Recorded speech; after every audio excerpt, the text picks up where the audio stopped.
Hello friends, हम class 6 की राजनीतिक विज्ञान देख रहे हैं, पॉलिटिकल साइंस देख रहे हैं। इसमें जो है इससे पहले हम चैप्टर 1 और 2 देख चुके हैं। अब चैप्टर 3 से स्टार्ट करेंगे। ये जो है इम्पोर्टेंट पॉइंट जो है यूपीएससी के लिए जो इम्पोर्टेंट पॉइंट है वो है, इससे क्या है यूपीएससी मेंस में बहुत ही हेल्प मिलेगा। जो आंसर राइटिंग है उसमें बहुत ही हेल्प मिलेगा।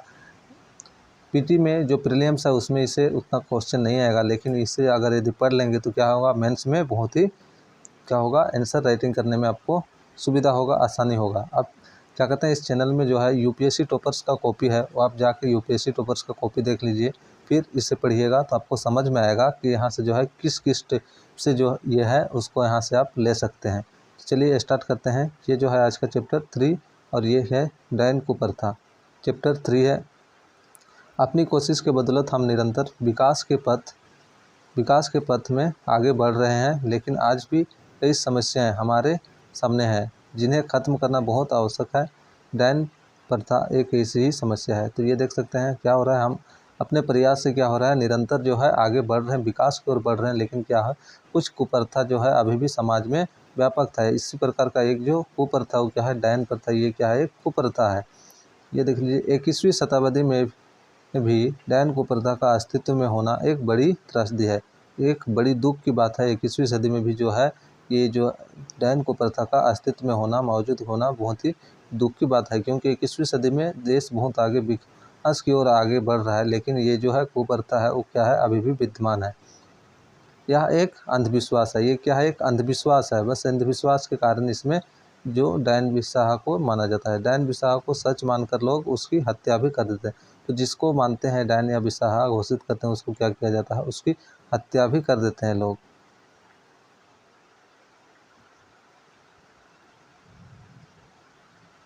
अब अगर यदि यहाँ हम देखें तो ये देख लीजिए, एक सामाजिक समस्या है। किस प्रकार से एक सामाजिक समस्या है वो देखें।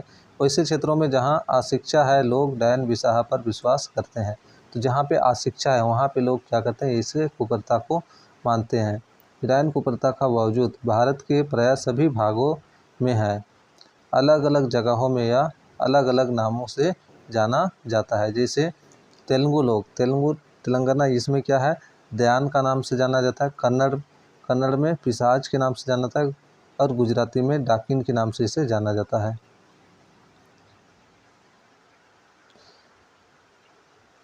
आगे देख सकते हैं, डायन बिसाह की करार प्राय आर्थिक रूप से कमजोर या जिनके घर में कोई प्रभावशाली व्यक्ति नहीं है उन्हें ही दिया जाता है।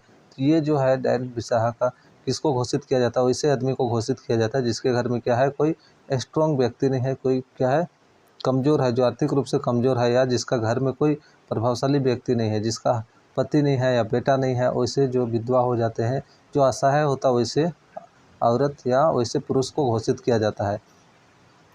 और अगर यदि किसी का पति पहले मर गया और उसके बाद क्या है उसका बेटा भी मर जाता है, तो लोग उसको क्या है बुरी नज़र से देखने लगते हैं कि वो लोग क्या करते हैं, वो पहले अपना पति को ही मार दिए, उसके बाद क्या है अपनी बेटा को मार दिए। तो उस प्रकार अगर यदि किसी का घर में हो जाता है तो उसको क्या है, लोग शक की नज़र से देखते हैं और डायन बिसाह घोषित करते हैं। तो ये क्या है, ये गलत है। ये अशिक्षा के कारण इस प्रकार की होती है।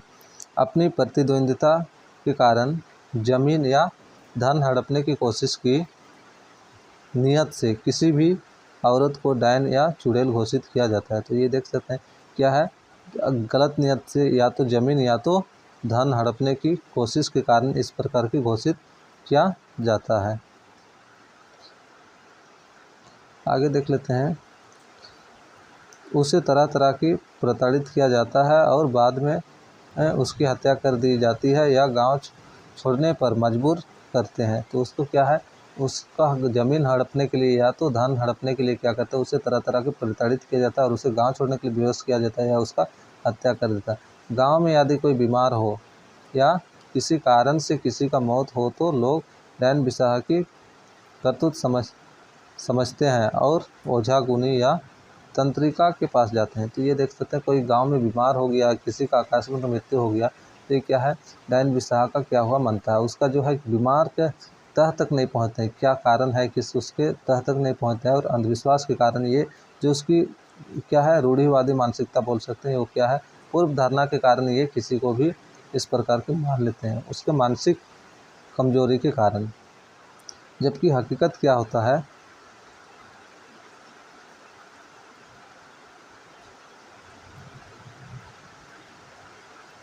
हकीकत में डायन बिसा का कोई अस्तित्व नहीं होता और ये महज सामाजिक कुरीति एवं अंधविश्वास है। अशिक्षित लोग इन मिथ्यापूर्ण तथ्यों को बढ़ा चढ़ाकर पेश करते हैं और समाज में दिग्भ्रम की स्थिति पैदा करते हैं। तो ये जो है अशिक्षित लोग हैं, वो क्या है, मिथ्यापूर्ण तथ्यों को थोड़ा बहुत सुने कहीं तो उसको बढ़ा चढ़ाकर क्या करते हैं, बढ़ा चढ़ाकर पेश करते हैं और ये समाज को क्या करते हैं, दिग्भ्रमित करते हैं, इसको भ्रमित करने का काम करते हैं। नेक्स्ट अगर यदि हम देखें तो किसी समस्या के समाधान के लिए लोग अज्ञानतावश उसकी तह तक नहीं जाते हैं और पूर्व ग्रह से ग्रसित होकर अन्यंत्र भटकते हैं। तो ये क्या है, जो बीमार है या किस कारण मरा उसके तह तक नहीं पहुंचते और पूर्व ग्रह के से ग्रसित के कारण वो क्या होते हैं, किसी अन्यत्र चले जाते हैं, यानी कि डायन बिसा वगैरह ये मान लेते हैं। उस क्या धारा विज्ञान के विकास के साथ यह तथ्य बिल्कुल स्पष्ट हो चुका है कि इन अंधविश्वासों का कोई अस्तित्व नहीं होता है। तो ये क्या है, विज्ञान का जो विकसित होने के साथ साथ ये क्या है, ये स्पष्ट हो गया है कि ये क्या है, अंधविश्वास है, इसका कोई अस्तित्व नहीं है। तो ऐसे क्षेत्रों में जहाँ शिक्षा का पर्याप्त विकास हुआ है, अनेक कुरीतियाँ एवं अंधविश्वास खत्म हो गए। नागरिक सुविधाओं के विकास के साथ ही गलत धारणाएं खत्म हो रही है। तो क्या हो रहा है, जैसे जैसे विकास होते जा रहा है जिस जिस क्षेत्र में, उसमें क्या हो रहा है, अंधविश्वास दूर होते जा रहा है। धीरे धीरे क्या हो रहा है, ये सब दूर होते चल रहा है। जैसे जैसे शिक्षित हो रहे हैं लोग, ये डायन कुप्रथा क्या हो रहा है, धीरे धीरे खत्म होते जा रहा है। डायन प्रथा पर ग्रामीण जनता की सोच, ग्रामीण जनता की क्या सोच है उसके बारे में थोड़ा देख लेते हैं। डायन विद्या ऐसी शक्ति होती है जिसका प्रयोग किसी को क्षति पहुंचाने के लिए किया जाता है। तो देख लीजिए इसमें क्या होता है, एक ऐसी विद्या होता है जिसका प्रयोग किसी को क्षति पहुंचाने के लिए किया जाता है। मंत्रों के उच्चारण में लोगों को बीमार कर देने की शक्ति होती है। ये क्या मानते हैं कि उसके पास क्या होता है, कुछ ऐसे मंत्र होता है, कुछ ऐसे शक्ति होता है, उस मंत्र के उच्चारण से लोगों को बीमार कर देने की शक्ति होता है उस मंत्र में। शिक्षित और भ्रम पर विश्वास रखने वाले लोगों का मानना है कि डायन विद्या के बारे में बचपन से सुना है लेकिन डायन को देखा नहीं। ये देख लीजिए, जो शिक्षित है लेकिन भ्रमित है, उसका विश्वास है कि वो क्या है, डायन पे लोगों का मानना है कि डायन विद्या के बारे में, वो लोग डायन विद्या के बारे में बचपन से सुना है लेकिन डायन को कभी देखा नहीं है। आगे क्या है, यदि स्त्रियां अलौकिक शक्ति का मंत्र जानती तो क्या वह अपने शक्ति का प्रयोग अपनी रक्षा के लिए नहीं करते। अगर यदि उसके पास अलौकिक शक्ति होता है या अलौकिक शक्ति का विद्या होता है तो खुद की रक्षा वो क्यों नहीं करती। खुद की रक्षा जब उसको क्या होता है, प्रताड़ित किया जाता है और उसको गांव से निकाला जाता है या उसका हत्या किया जाता है, तो अपनी रक्षा क्यों नहीं कर पाते, उसके पास मंत्र होता था।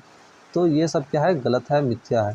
डायन बिसा अंधविश्वास खत्म करने के लिए सरकारी प्रयास, सरकार क्या क्या प्रयास कर रहे हैं, यहाँ पे क्या है, 2 बार लिखा गया है। तो ये जो है, इसको खत्म करने के लिए सरकार क्या क्या प्रयास कर रहे हैं। शिक्षा का व्यापक प्रचार प्रसार किया जा रहा है, गाँव में जागरूकता अभियान चलाए जा रहे हैं, नुक्कड़ नाटकों, समाचार पत्रों, पाठ्य पुस्तकों तथा अन्य माध्यमों से इस सामाजिक बुराइयों को जड़ से मिटाने का प्रयत्न किया जा रहा है। तो ये देख सकते हैं, शिक्षा का व्यापक प्रचार प्रसार किया जा रहा है, गाँव में जागरूकता अभियान चलाया जा रहा है और नाटक नुक्कड़ हुआ या समाचार पत्रों, पाठ्य पुस्तकों के जरिए क्या हो रहा है, इसको क्या हो रहा है, दूर करने की, इस बुराई को दूर करने का प्रयत्न किया जा रहा है। यह कितना बड़ा अंतर विरोध है कि एक तरफ तो हमारा दावा जीवन के तमाम रहस्यों को खोज लेने का है, वहीं डायन मानकर स्त्री की हत्या कर देने की सोच भी हमारे समाज में मौजूद है। देख लीजिए, इस पॉइंट सब क्या है, ऐसे में आप लिख सकते हैं, ये क्या है, इंपॉर्टेंट पॉइंट है ये जो है। तो इस प्रकार के क्या है, तो इसे एनसीईआरटी पढ़ने से क्या होता है, कॉन्सेप्ट क्लियर होता है और पॉइंट मिलता है।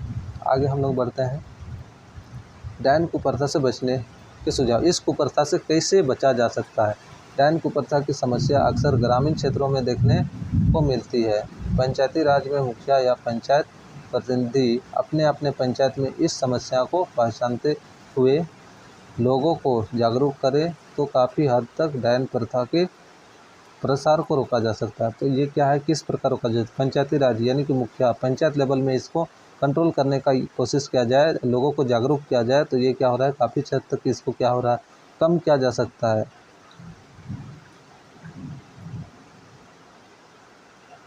आगे देखते हैं, विद्यालय स्तर पर अगर बच्चों को इस समस्या के समाधान से अवगत कराया जाए तो धीरे धीरे इस समस्या पर काबू पाया जा सकता है। तो विद्यालय में अगर यदि इसे बच्चों के किया जाए, इसे अवगत कराया जाए, इस समस्या से किस प्रकार अंधविश्वास है उससे अवगत कराया जाए, तो ये क्या होगा, धीरे धीरे एक पीढ़ी के बाद दूसरा पीढ़ी, दूसरा से तीसरा पीढ़ी में ये क्या होगा, खत्म होने की पॉसिबिलिटी बढ़ जाएगी।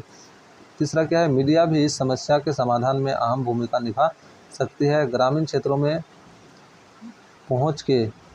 पहुँच के संदर्भ में आकाशवाणी की भी विशेष महत्ता है, जिसके माध्यम से लोगों को जागरूकता किया जा सकता है। तो ये समाचार पत्र जैसे मीडिया हुआ, रेडियो जो आकाशवाणी हो गया, ठीक है, ये सब के माध्यम से भी इसको लोगों में जागरूकता फैलाया जा सकता है और इस प्रथा को कम किया जा सकता है।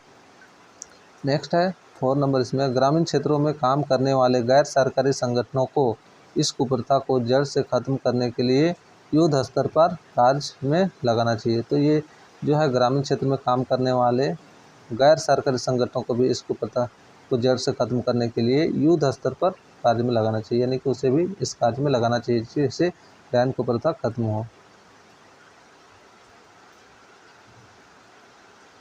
अब देखते हैं नेक्स्ट, ये खत्म हो गया। नेक्स्ट जो है चैप्टर 4 हमारा संविधान। ये क्या है, चैप्टर 4 हमारा संविधान के बारे में बहुत ही इम्पोर्टेंट है। संविधान के बारे में तो किसी भी काम को करने के लिए कुछ नियमों का होना अति आवश्यक है, ताकि उनके द्वारा व्यवस्थित, न्यायपूर्ण और सभ्य समाज का निर्माण किया जा सकता है। तो किसी भी काम को, किसी भी खेल या किसी भी चीज़ को करने के लिए कुछ नियम का होना बहुत ज़रूरी है, जिससे क्या होगा, आपस में जो है टकराव का परिस्थिति नहीं होगा। अगर यदि क्या है, नियम नहीं रहेगा तो आपस में क्या होगा, जितना भी अच्छा रहे वो क्या होगा, कभी ना कभी टकराव होने की पॉसिबिलिटी होता है और वो ये होना ही है। तो नियम रहेगा तो उससे क्या होगा, सब पर होगा, तो उसमें टकराव नहीं होगा और सुव्यवस्थित से चलेगा। आधुनिक देशों में यह सहमति आमतौर पर लिखित रूप में पाई जाती है, जिसका दस्तावेज में हमें ऐसे नियम मिलते हैं, उसे संविधान कहते हैं। तो अभी जो है आधुनिक देश में इस प्रकार का जो नियम होता है वो क्या होता है, लिखित रूप में मिलता है, और इस दस्तावेज को क्या बोला जाता है, संविधान कहा जाता है। जो नियमों का लिखित लेखा जोखा रखता है उसको संविधान कहा जाता है। आगे देखते हैं, हमारे देश का संविधान लिखित है, जबकि ब्रिटेन का संविधान परंपरा पर आधारित है, अलिखित है। यानी कि ब्रिटेन का क्या है, अलिखित है, वहाँ पे परंपरा पर आधारित, लेकिन हमारे देश का क्या है, लिखित है। वास्तव में संविधान नियमों और कानूनों का वह संग्रह है जिसके द्वारा कोई राज शासित करता है। तो संविधान क्या है, नियम और कानून है, जिसके द्वारा क्या होता है, जो शासक होता है वो क्या करता है, उस देश पे क्या करता है, अपना शासन करता है। संविधान की आवश्यकता, आप देखते हैं संविधान की आवश्यकता क्यों पड़ती है, किसी भी देश को संविधान की आवश्यकता क्यों पड़ती है, ये जानना जरूरी है।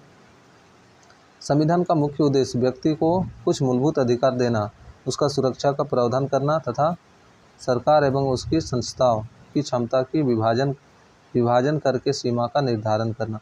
तो ये क्या है, देख सकते हैं इसमें संविधान के जो मुख्य उद्देश्य होता है, मूलभूत अधिकार देना, लोगों को क्या है, अधिकार देना, उसे सुरक्षा करना, उस अधिकार से प्रावधान है, और उसकी संस्थाओं की क्षमता का विभाजन, यानी कि जिसे राज्य में क्या है उसको विभाजन, सीमा के आधार पर उसका निर्धारण करना है। दूसरा देखें, यह नागरिकों के अधिकारों को स्पष्ट करता है और उन्हें मान्यता तथा संरक्षण प्रदान करता है। यानी नागरिकों का जो अधिकार है उसको स्पष्ट करता है, क्या क्या नागरिक का अधिकार है उसको स्पष्ट करेगा, और उन मान्यताओं का संरक्षण और उसका संरक्षण करेगा। 3 नंबर देखते हैं इसका, संविधान लोगों को नियमों के दायरे में रहकर कार्य करने की आज़ादी देती है। यानी कि लोग जो है, जो नियम कानून बनाए रहेगा उसके दायरे में रहकर अपना कार्य करे, उसके लिए उसको आज़ादी दिया जाता है। उस नियम के अंदर रह के वो अपना कोई भी कार्य कर सकता है। नेक्स्ट देखते हैं, संविधान यह भी सुनिश्चित करता है कि कोई भी ताकतवर संस्थान किसी दूसरे समूह या लोगों पर अपनी ताकत का इस्तेमाल ना करे। तो ये देखिए क्या है, संविधान जो है यह सुनिश्चित करता है कि कोई ताकतवर व्यक्ति क्या है, किसी दूसरे कमजोर व्यक्ति पर अपनी ताकत का हावी ना हो जाए, यानी उसमें दुरुपयोग ना करे, या कोई संस्था है तो इसलिए क्या है, ये संविधान जरूरी है। संविधान रक्षा करता है किसे, अगर यदि कोई शक्तिशाली व्यक्ति है वो क्या होगा, किसी कमज़ोर व्यक्ति पे या कमज़ोर समूह पे अत्याचार करे और उसका जो है धन वगैरह लूट ले, तो ये सबसे क्या करता है, सुरक्षा देता है संविधान। अब देखते हैं हम लोग 5 नंबर, संविधान शासन की शक्तियों को सीमित करता है, यानी जो शासन करता है उसका शक्ति को सीमित करता है, और शासन की निरंकुश शक्तियों की मनमानी को नियंत्रित करता है, यानी कि कोई भी शासक जो होगा वो अपना मनमानी नहीं कर सकता है। संविधान में ऐसे नियमों को तय किया जाता है जिससे कि किसी देश के शासक अपने शक्तियों का गलत इस्तेमाल ना करे। यानी कि संविधान में क्या होता है, संविधान में कुछ नियम, ऐसे नियम बनाए जाते हैं जिससे जो शासक होता है वो क्या है, अपने ताकत का गलत प्रयोग ना कर सकें। तो एक व्यवस्थित समाज की रचना के लिए निश्चित नियमों और आदर्शों की आवश्यकता होती है। तो क्या है, कोई भी निश्चित समाज, एक व्यवस्थित समाज की रचना के लिए, एक अच्छा समाज रखने के लिए, एक व्यवस्थित समाज रखने के लिए निश्चित नियमों का और आदर्शों का होना बहुत जरूरी होता है। अब है देश का कानून व्यवस्था और देश की अखंडता और एकता। तो देश की क्या कानून व्यवस्था और अखंडता और एकता को कोई नुकसान नहीं पहुंचे, इसलिए भारत में लिखित संविधान की व्यवस्था की गई। संविधान हमें हमारे सभी मौलिक अधिकार, नैतिकता के साथ मूलभूत कर्तव्यों का पालन करने के लिए प्रेरित करता है। तो इसमें क्या है, संविधान जो है, भारत के संविधान क्या है, संविधान हमारे मौलिक अधिकार देता है, नैतिकता के साथ मूलभूत कर्तव्यों का पालन करने के लिए भी प्रेरित करता है। संविधान की प्रस्तावना को संविधान की आत्मा कहा जाता है। देख लीजिए, ये इंपॉर्टेंट है, पीढ़ी के लिए भी क्या है, संविधान की प्रस्तावना को क्या कहा जाता है, संविधान की आत्मा कहा जाता है। संविधान निर्माण की कहानी, संविधान निर्माण किस प्रकार से हुआ, क्या क्या हुआ, उसके बारे में देखते हैं। हमारे देश में संविधान निर्माण की शुरुआत आज़ादी की लड़ाई के साथ ही शुरू हो गई थी। देखिए, हमारे देश में जो संविधान निर्माण का काम है वो क्या हुआ, आज़ादी की लड़ाई के साथ साथ चालू हो गया था। कैबिनेट मिशन योजना के अनुसार जुलाई 1946 में संविधान सभा के चुनाव हुए। तो कैबिनेट मिशन के अनुसार देखिए, जुलाई 1946 में संविधान सभा के चुनाव हुए। निर्वाचन के लिए निम्न तथ्यों का ध्यान रखा गया। प्रत्येक 10 लाख जनसंख्या पर एक प्रतिनिधि हो। तो 10 लाख जनसंख्या पर एक प्रतिनिधि की व्यवस्था की गई थी। निर्वाचन में वयस्क मताधिकार के सिद्धांत को मान्यता नहीं दी गई, वरन प्रांतीय विधानमंडलों को ही संविधान सभा में सदस्यों के निर्वाचन का अधिकार दिया गया। यानी कि वयस्क मताधिकार जो अभी चल रहा है वो क्या है, उस टाइम नहीं दिया गया था, उस पर क्या था, प्रांतीय विधानमंडल के सिद्धांत को अपनाया गया था। संविधान सभा के कुल 389 सदस्यों 389 सदस्यों में से प्रांतों के लिए निर्धारित 296 सदस्यों के लिए ही चुनाव हुआ। प्रांतों के लिए कितना, 296 सदस्यों के चुनाव हुआ। और भारतीय रियासतों के लिए निर्धारित 93 जगहों के लिए चुनाव नहीं हुए। तो भारतीय रियासत के लिए जो निर्धारित 93 जगह थे वहाँ पे क्या हुआ, चुनाव नहीं हुआ उस टाइम में। चुनाव में कांग्रेस को 208 सीट मिला। देख लीजिए, 208 स्थान प्राप्त हुए। मुस्लिम लीग को 73 स्थान मिले तथा शेष अन्य राजनीतिक दलों के पास रहे। तो इसको कितना हुआ, 800 और 208 और इसको 73 सीट। कांग्रेस को 208 सीट पर विजय प्राप्त हुआ था और मुस्लिम लीग को 73 पे। संविधान सभा को लघु भारत कहा जाता है, ये भी याद रखने, पीटी के लिए बहुत जरूरी है। संविधान सभा को लघु भारत कहा जाता है। नेक्स्ट देखते हैं हम लोग, संविधान सभा का प्रथम अधिवेशन 9 दिसंबर 1946 को संसद भवन के केंद्रीय कक्ष में आरंभ किया गया था। पीटी के लिए इम्पोर्टेंट है। तो संविधान सभा का प्रथम अधिवेशन कब किया गया था, 9 दिसंबर 1946 को संसद भवन के केंद्रीय कक्ष में आरंभ हुआ। डॉक्टर सचिदानंद सिन्हा को सर्वसम्मति से अस्थायी अध्यक्ष चुना गया। तो इसको क्या किया, सर्वसम्मति की सभी की राय से क्या हुआ, अस्थायी रूप से अध्यक्ष चुना गया था। 11 दिसंबर 1946 को डॉक्टर राजेंद्र प्रसाद संविधान सभा के अस्थायी अध्यक्ष निर्वाचित हुए। तो इस प्रकार डॉक्टर राजेंद्र प्रसाद को 11 दिसंबर 1946 को क्या हुआ, अस्थायी अध्यक्ष निर्वाचित किया गया। आगे देखें, संविधान निर्माण की दिशा में 13 दिसंबर 1946 में सबसे पहला काम जवाहरलाल नेहरू द्वारा प्रस्तुत उद्देश्य प्रस्ताव करना था। तो ये क्या है, संविधान निर्माण की दिशा में सबसे पहला काम जो है 13 दिसंबर 1946 को जवाहरलाल नेहरू द्वारा क्या किया गया, उद्देश्य प्रस्ताव को प्रस्तुत किया गया। 29 अगस्त 1947 को संविधान सभा ने प्रारूप समिति की नियुक्ति की। डॉक्टर अंबेडकर इस समिति के अध्यक्ष बने। अच्छा, यहाँ पे जो है, ये जब इसको प्रस्तुत किया तो इसमें क्या है, पूर्ण स्वराज प्राप्त करने का उद्देश्य यहाँ पे उद्देश्य को प्रस्ताव किया गया था। ये जो नेहरू ने जो प्रस्तुत किया था, उद्देश्य प्रस्तुत किया था उसमें। तो इस प्रकार देखते हैं 29 अगस्त 1947 को संविधान सभा ने क्या किया, एक प्रारूप समिति बनाया जिसका काम सौंपा गया कि वो संविधान का निर्माण किए और इसका अध्यक्ष डॉक्टर अंबेडकर को बनाया गया। तो डॉक्टर अंबेडकर को भारतीय संविधान के जनक कहा जाता है। क्यों कहा जाता है? क्योंकि ये बहुत अध्ययन करने के बाद इसका महत्वपूर्ण योगदान था। संविधान निर्माण में डॉक्टर अंबेडकर का महत्वपूर्ण योगदान था, इसलिए इसे भारतीय संविधान का जनक कहा जाता है। संविधान सभा द्वारा भारतीय संविधान को 26 नवंबर 1949 को स्वीकृत किया गया। तो संविधान सभा द्वारा भारतीय संविधान को कब स्वीकृत किया गया? तो 26 नवंबर 1949। इम्पोर्टेंट है, यहाँ पे कन्फ्यूजन होता है, क्वेश्चन आता है। तो 26 नवंबर 1949 को क्या किया गया? संविधान सभा द्वारा भारतीय संविधान को स्वीकृत दिया गया तथा 26 जनवरी 1950 को पूरे देश में लागू किया गया। 26 जनवरी को इसे क्या किया गया? लागू किया गया। तो ये जनवरी में लागू किया। संविधान निर्माण में 2 वर्ष 11 महीने 18 दिन का समय लगा। कितने दिन का समय लगा? 2 वर्ष 11 महीने 18 दिन का। मूल संविधान में 395 अनुच्छेद और 8 अनुसूचियाँ थी। देख लिए, मूल संविधान में कितना था? 395 अनुच्छेद और 8 अनुसूचियाँ थी। भारत का राष्ट्रपति देश का संवैधानिक प्रधान होता है। राष्ट्रपति के दायित्व के निर्वहन में सहायता एवं मंत्रणा के लिए प्रधानमंत्री की अध्यक्षता में एक मंत्रिपरिषद की व्यवस्था की गई है। तो देख लीजिए, राष्ट्रपति जो होता है वो क्या होता है? संवैधानिक प्रधान होता है और दायित्व के निर्वहन में सहायता एवं मंत्रणा के लिए क्या होता है? प्रधानमंत्री की अध्यक्षता में एक मंत्रिपरिषद की व्यवस्था होती है। वास्तविक जो यहाँ पे जो वास्तविक अध्यक्ष होता है वो क्या होता है? प्रधानमंत्री ही सारा काम करता है, लेकिन ये राष्ट्रपति क्या होता है? संवैधानिक प्रधान होता है।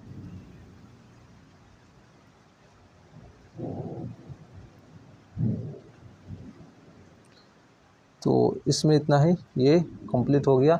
इसके बाद हम नेक्स्ट वीडियो में फिर मिलेंगे इसी प्रकार की। इस चैनल्स में आपको एनसीईआरटी की हिस्ट्री, ज्योग्राफी और इस प्रकार सभी का मिलेगा। तो आप इस चैनल्स को सब्सक्राइब कर लें, जिससे क्या होगा, जब भी इस प्रकार की वीडियो डालें आपके पास तुरंत पहुँचे। और यहाँ पे टॉपर्स की कॉपी है, आप टॉपर्स की कॉपी देख लिए, इससे आपको समझ में आएगा कि एनसीईआरटी की महत्व कितना है। तो चलिए इसमें इतना ही, फिर नेक्स्ट वीडियो में मिलते हैं।